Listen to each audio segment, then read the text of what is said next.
外表看起来真古锥的竹仔菇，对食物白糖海防治是真有帮助。来看澳洲的国会，是碳议员放假的时阵放出4种的竹仔菇来对付海棠，来看因安怎运用。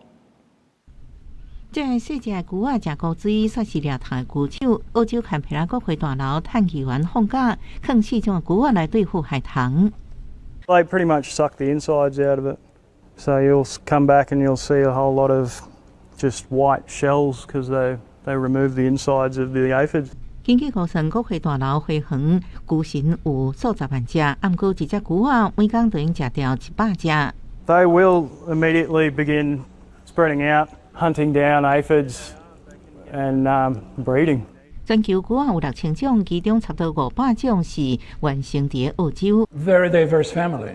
The smallest of them all are probably about 0.8 millimeters long, and the biggest that we have here are probably close to 4 centimeters.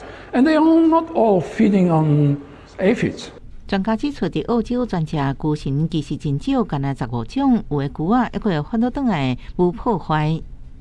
The really bad ones that we have very few in Australia, you can have them on your cucumbers and zucchini leaves, and they basically shred the leaves. 所以啃菇仔也是技术，爱会啃着所在，互菇仔伫上好位置发挥战力。专家强调，这种用汤地汤方式，会减少用农药，对生态有利。这菇仔也正做守护澳洲国会绝对超过党派甲政治立场的幕后功臣。公视新闻林奇祖编译。